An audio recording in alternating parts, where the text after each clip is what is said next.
that you need to think about in some wildly interacting way, we all have a strategy that we come up with. A strategy to make things easier, which is that we think in categories.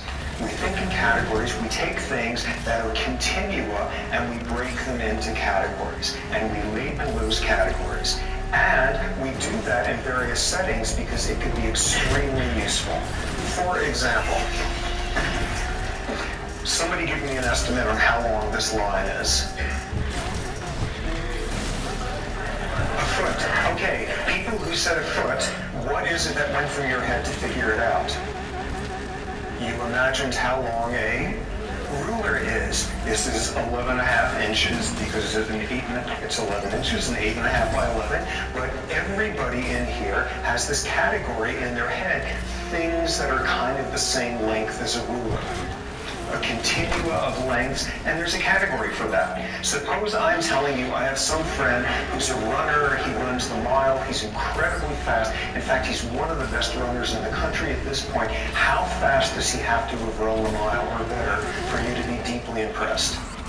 Under 4 minutes, and thus we have another categorical boundary there of there's an infinite variety of speeds with which you can run a mile, yet we have in our heads this boundary, people who are under 4-minute milers, you are very impressed with.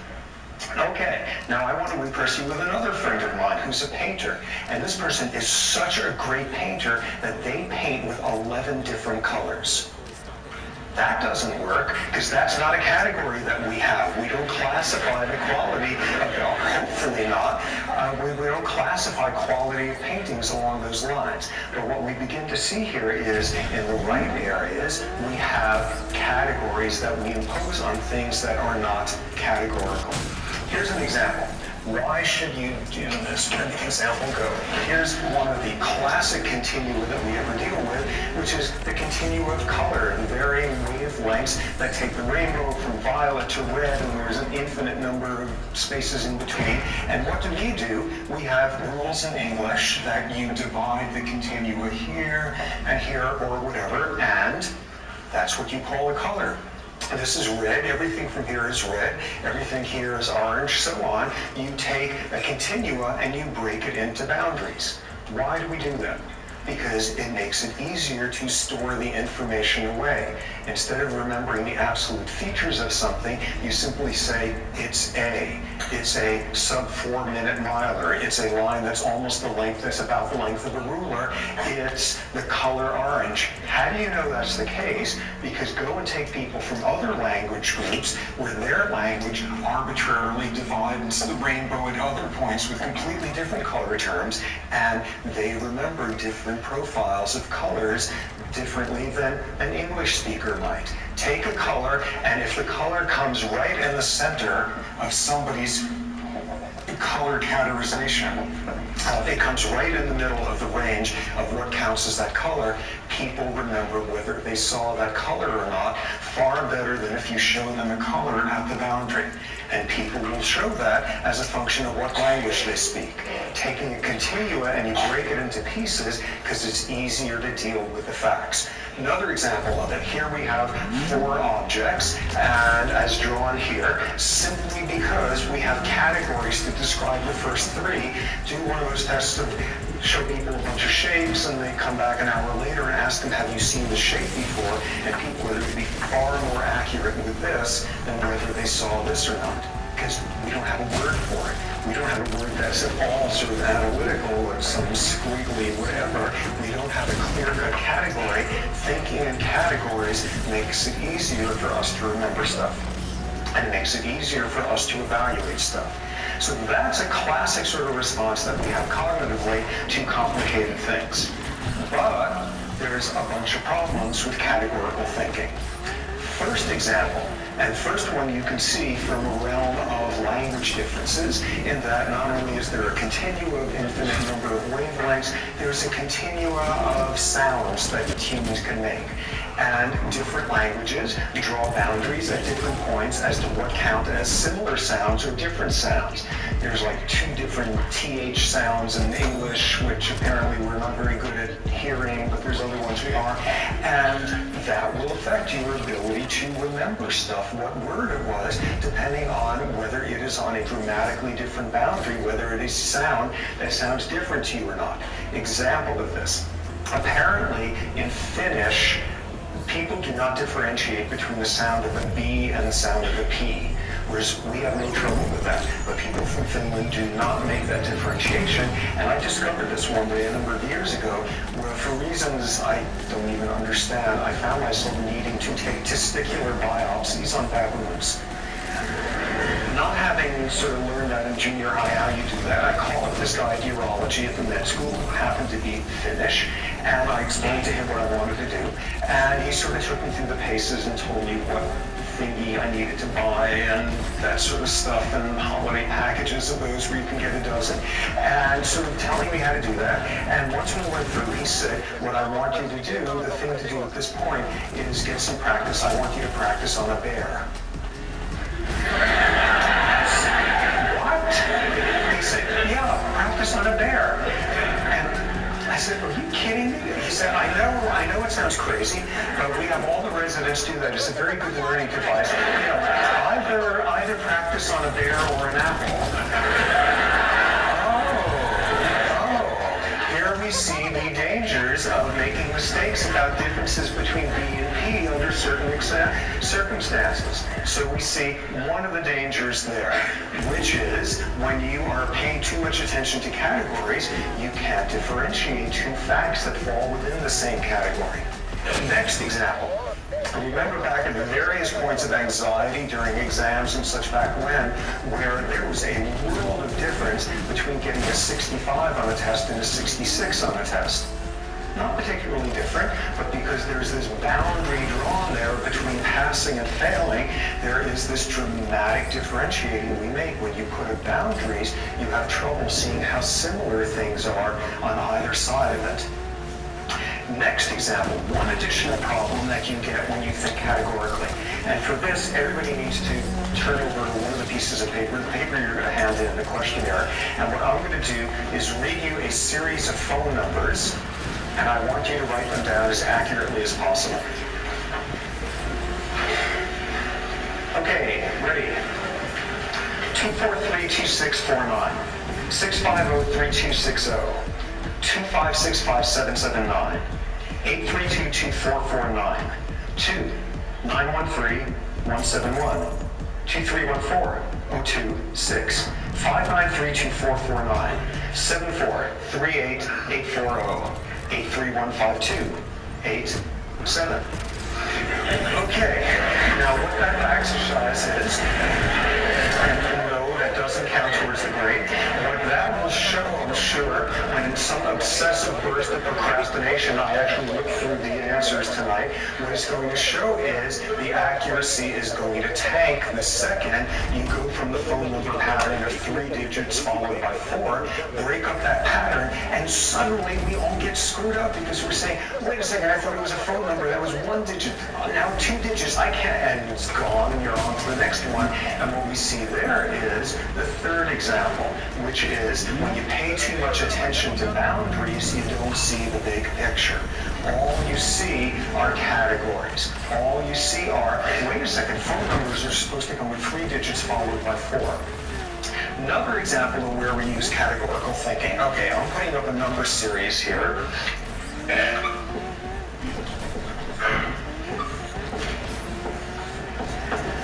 Okay, oh my God. Okay, what's the next number in this series? And why? 42. How come?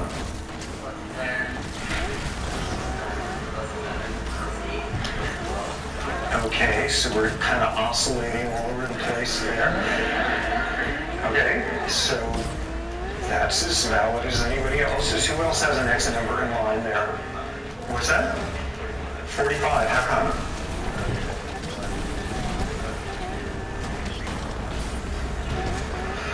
Okay, are you going to take that? 45, that's very, okay, what else? Let me make it a little bit easier here.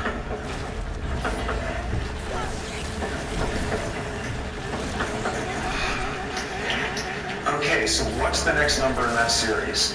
And what I'm telling you is if you think about the world with a certain set of categories in your head, you will know the next number in the sequence. So what's the next one? 7 billion.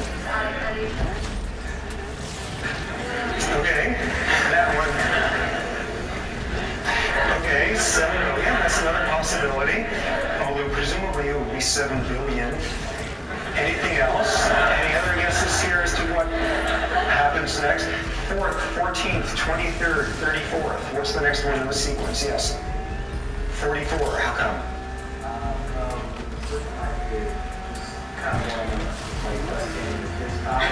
But then when we do 2 fourths, and the third one will be our third.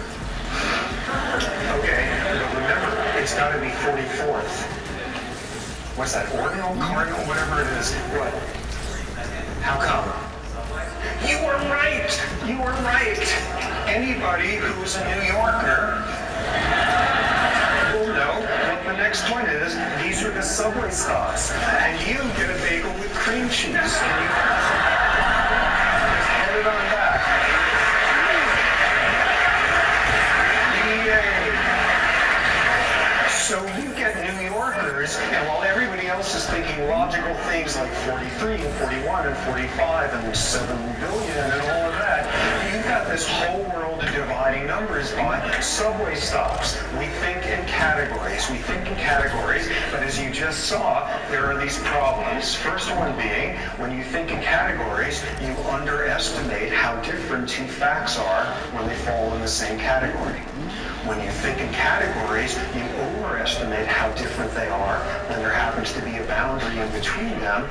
And when you pay attention to categorical boundaries, you don't see big pictures. Now, what our goal in this class is going to be is think about this big, complex issue of the biology of behavior without falling into thinking in categories. What do I mean in this regard, thinking categorically about a subject like this?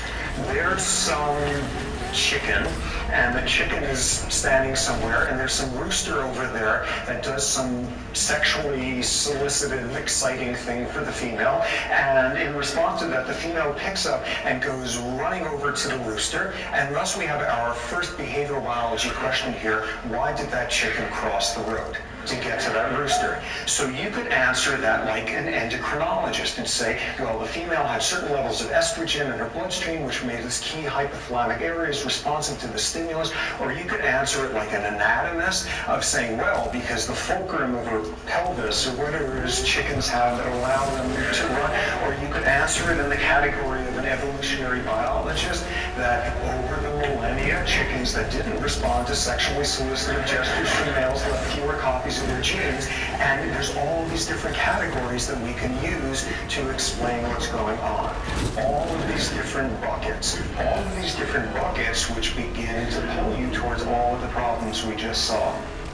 Having trouble telling how different or similar two facts are, having trouble seeing big pictures, overemphasizing the importance of the bucket you happen to live inside of, and thus suddenly everything about this behavior is explained by a gene, a neurotransmitter, a childhood trauma, a living inside one bucket.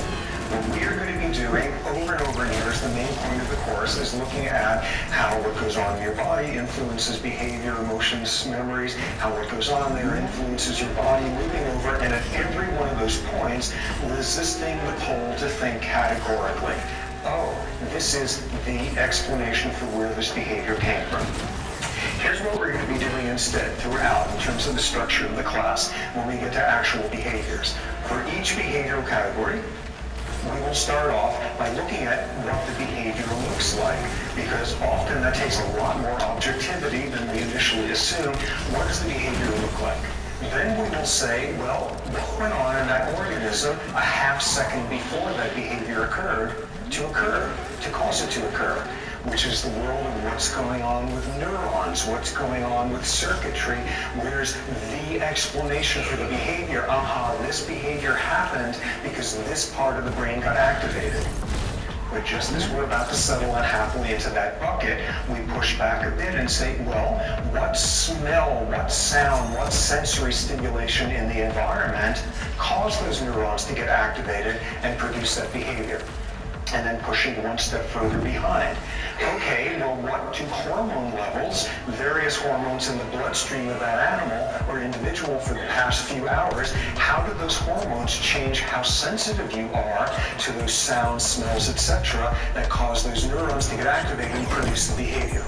And all we're going to be doing is working our way back all the way through early development, fetal life, the genetic makeup of an individual, the genetic makeup of entire populations, species, the evolutionary pressure on, all the way back to there. How do you explain each one of these behaviors in the context of those outposts, and how are they not really outposts? All they are different ways of expressing the same biological influences. If you say, ooh, here's a hormone that explains this behavior. This behavior is caused by hormone X. Hormone X is coded for by a gene. So suddenly you're not just talking about endocrinology, you're talking about genetics. And if there's a gene there, it has been subject to selection. So suddenly you're talking about evolution. If you were talking about what smells, sights, etc. are the acute triggers for behavior, by definition, you're also talking about fetal development that determined how sensitive those systems were to those sorts of stimuli. What we're going to be having over and over again is any one of these buckets that we spend some time in. All we're going to do is think of that bucket is at that point the most convenient way of describing all of the influences that came beforehand. And in that regard, there's no buckets. All there are temporary platforms, and each platform is simply the easiest, most convenient way of describing the outcome of everything that came beforehand, starting with millennia back in evolution. Okay, so that sounds great. That's what we're going to do. We're going to do this, and we're going to be very sophisticated and fancy in our thinking about it, and we're not going to fall for categorical thinking and all that. Okay, this is a complicated subject, and we're smart, so we're going to try to think about that smartly. That's great, but maybe this is just an irritating song and dance here of, ooh, we're not going to fall for categorical thinking like people out there. Obviously, when people are thinking about stuff like behavior, and they do this professionally, professional biologists, biology, behavior type, yes, they understand also. This is just the straw man, ooh, we're going to be more sophisticated in our thinking than endocrinologists and geneticists and all of those. They obviously know that these things interact, and there's not just one explanation, and it's just the area they focus on. They understand that. Let me read you a few quotes to show just how much some of these folks don't understand that. First quote. Give me a child at birth from any background and let me control the total environment in which he is raised, and I will turn him into anything I wish him to be, whether doctor, lawyer, beggar, or thief. This was John Watson, 1912, one of the founding fathers of the school of psychology called behaviorism.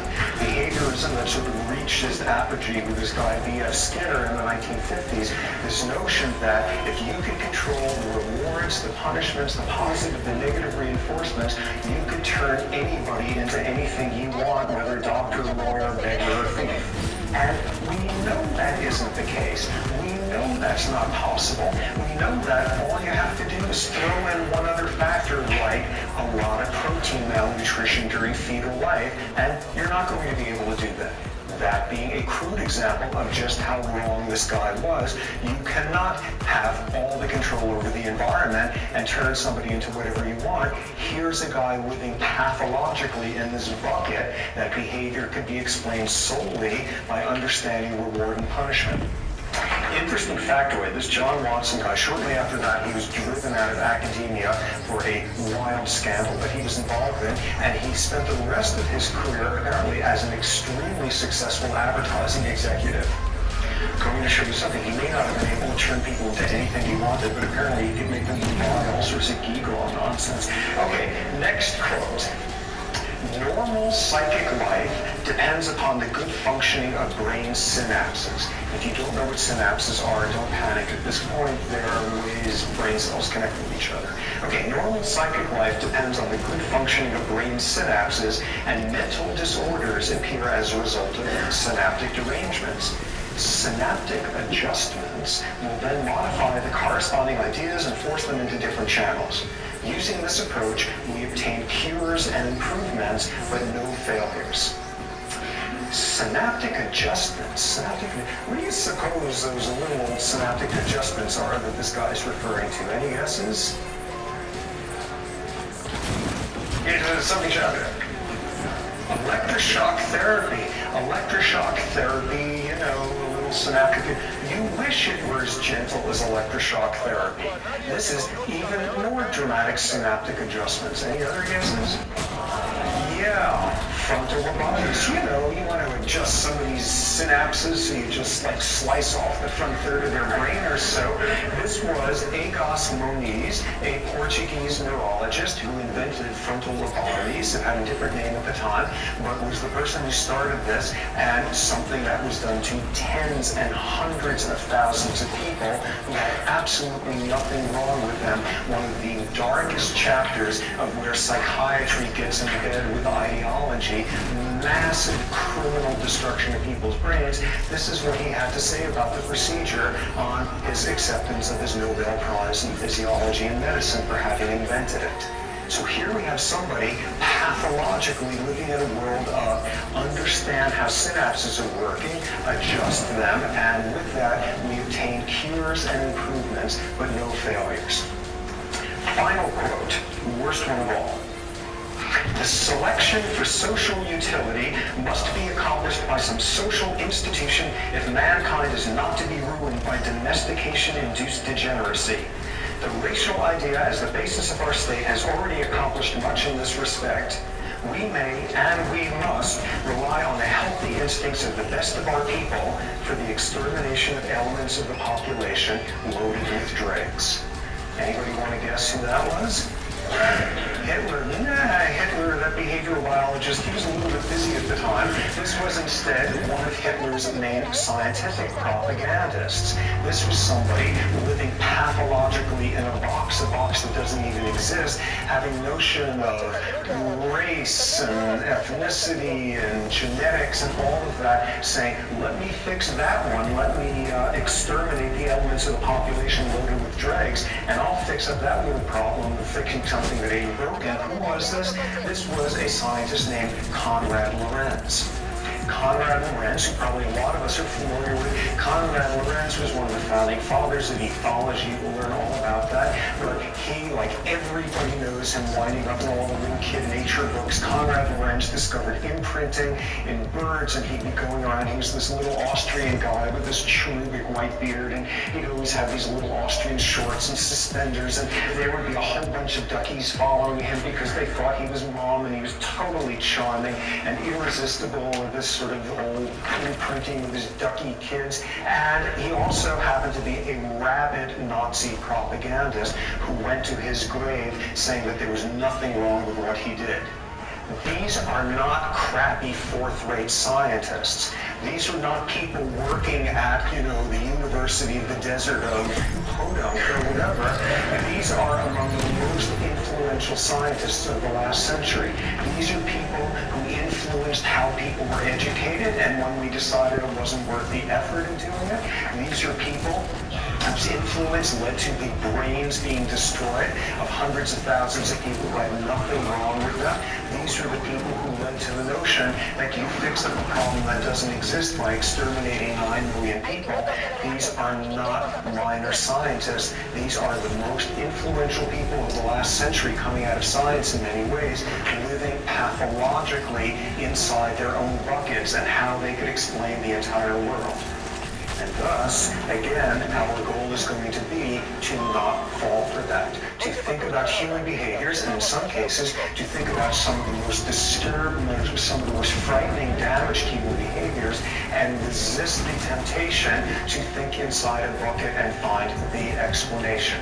Again, every level we're going to talk about genes, hormones, neurons, environmental influence, whatever it is, that point will simply be the easiest way of describing all of the influences that came before. They're not even temporary buckets, there's no buckets.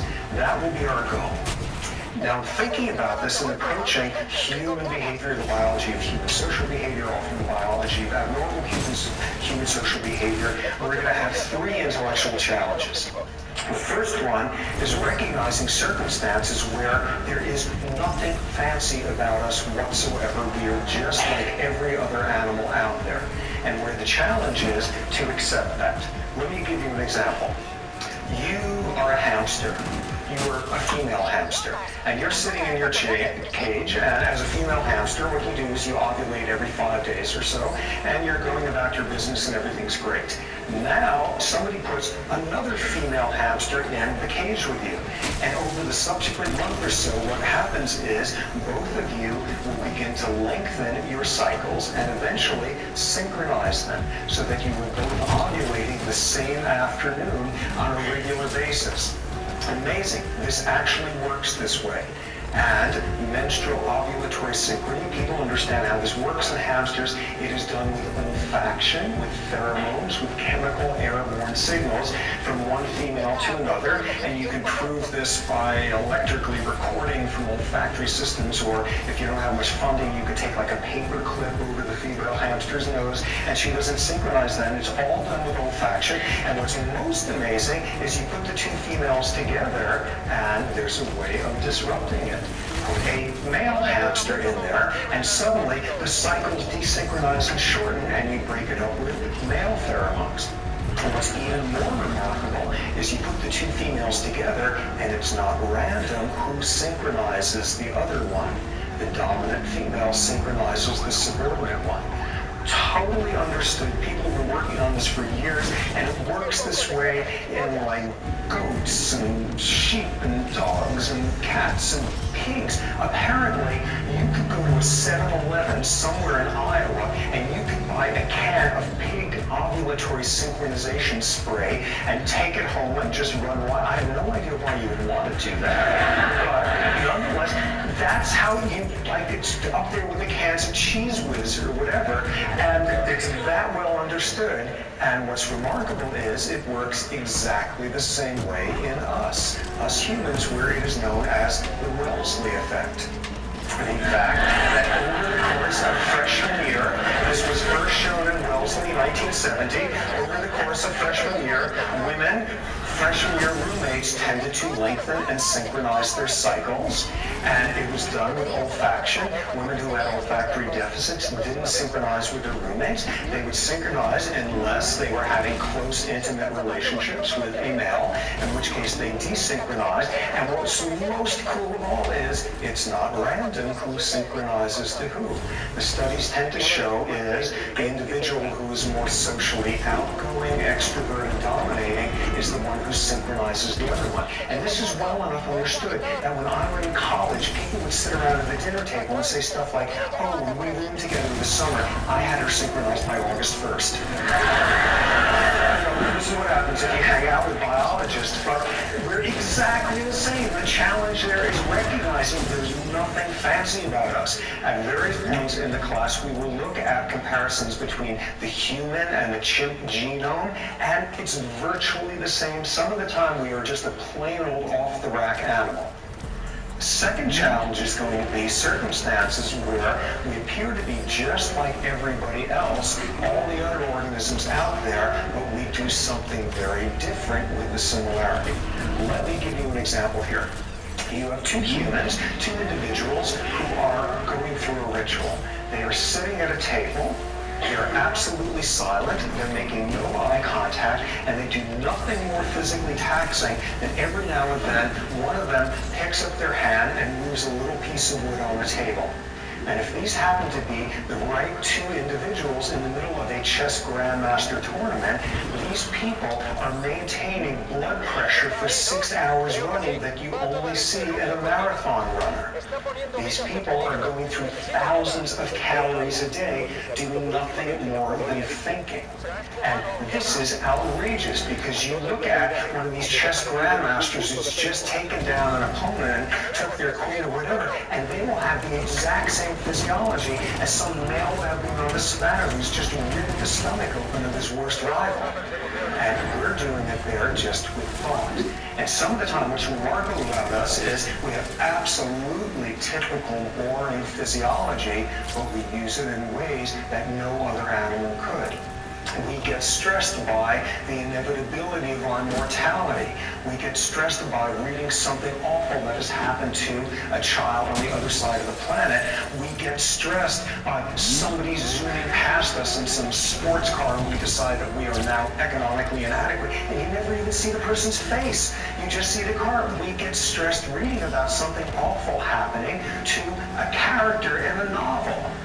This is a whole realm of things that we could do that nobody else does. And on the flip side, we can feel compassion and empathy for a loved one, but we can also do the same for someone on the other side of the planet in a refugee camp. We can feel compassion for a member of another species. We feel badly when our pets are injured.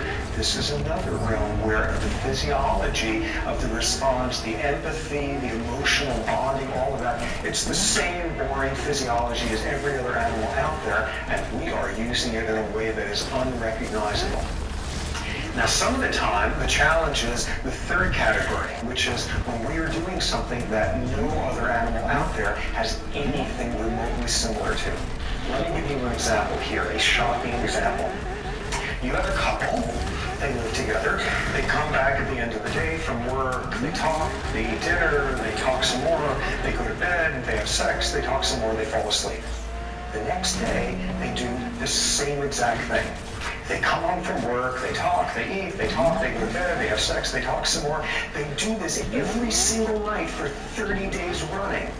Hippos would be repulsed by this because hardly anybody out there in the animal kingdom has non-reproductive sex, let alone day after day, and nobody else out there talks about it afterward. And what we've got here is a whole novel domain of human behavior, language use, aspects of our sexuality, this profoundly damaging human uniqueness of some individuals confusing aspects of sexuality with aggression. In some cases, we are going to be out there on our own trying to understand what's up.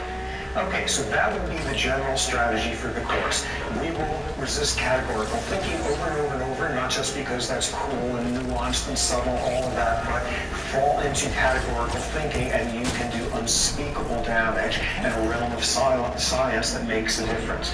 We will do so thinking constantly about ourselves as a boring species just like all the others out there, as a species that has the same boring physiology but uses it in ways that are unrecognizable, as a species that does some things that are simply without precedent out there, and constantly struggling with what does biology have to do with it. Okay, general structure of the course. The first half of the course is going to be an overview, an introduction to the various buckets, the various categories. And what we're going to go through is understanding sort of an introduction to evolutionary theory, an introduction to what molecular genetics has to do with behavior, behavioral genetics, ethology, the brain, endocrinology, each of these buckets. And you know what happens next, which is in the second half of the course, we will look at specific behaviors and in each case rip apart the buckets. And each case do the strategy of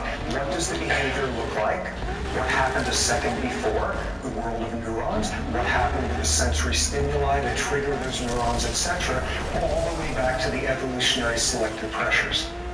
So the first half of the course is going to be the introduction to the buckets. And I will tell you right off the bat, it is a total pain in the rear. Because what we're going to be doing is, like every 2.5 lectures, just when you are getting the vocabulary down, we're going to jump to a completely different bucket. It is going to be dizzying and unpleasant and all of that. And then the second half of the course, oh, there are more words finally come, of then putting all the pieces together, looking at individual categories of behavior. Sexual behavior, aggressive behavior, parental behavior, schizophrenia, depression, personality disorders, language use. In each of these cases, what's going on a second before, what's going on 10 million years before, where do all these buckets disappear in the interactions? So that's going to be the strategy for the course.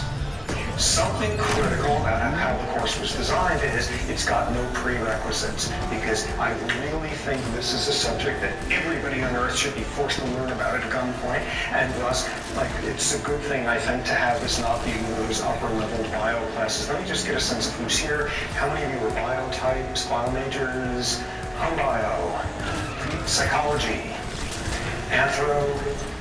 Are there any English lit grad students in here? Yeah, okay. Good for you.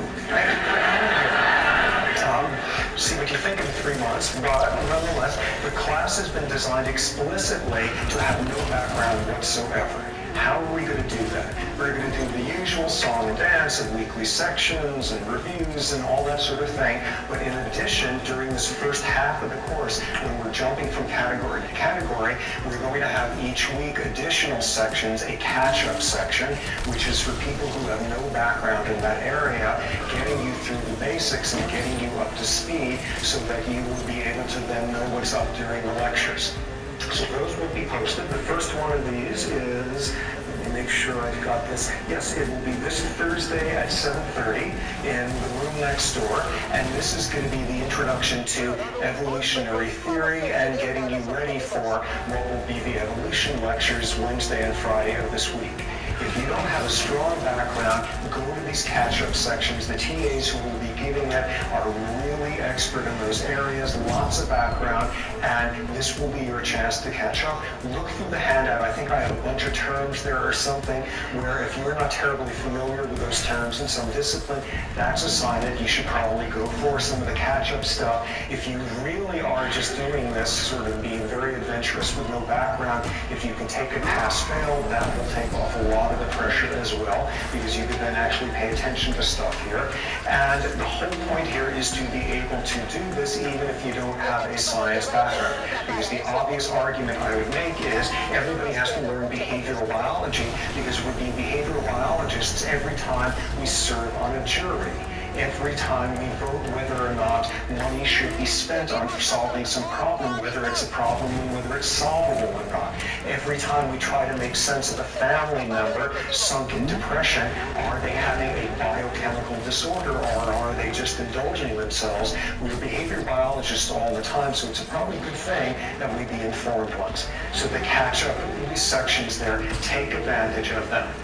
What else? We will have weekly sections, the usual type. People are not assigned to sections. There's going to be, 18 of them or so a week at various times. Go to whichever works for you.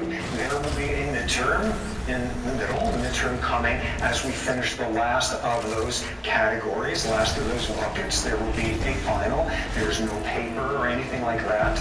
So that will be the pattern. What else? Other stuff here. Office hours. My office hours are up on the handout. Other things, breaks. We will, with any luck, be able to, I with any luck will be able to be organized enough so that during each stretch of class, there will be a 5-minute break in the middle so you can stand up and just get to the front of the line for the bathroom, and then we will resume properly before you get in there. So just to let you clear your heads a bit. Assignments, books, reading. There are 2 books that I've assigned for the course. One is by me, and you don't even have to read it. Just go buy a bunch of copies and bring me the receipt. You got a great grade in there. Okay, so that one's going to be equivalent to the second half of the course. I'm going to give you a list of the chapters that make the most sense to read. The other book is a book by an author named James Gleick called Chaos. Chaos, year after year after year in this class, provokes the strongest opinions. A quarter of the people decide it is the most irritating, irrelevant thing that could possibly have been assigned in the class and hate it. About half the people never quite figure out what's up with it. And a quarter of the people, their life is transformed. They no longer have to meditate. They no longer have to just, they are at peace I tell you. Because what this book does is introduce this whole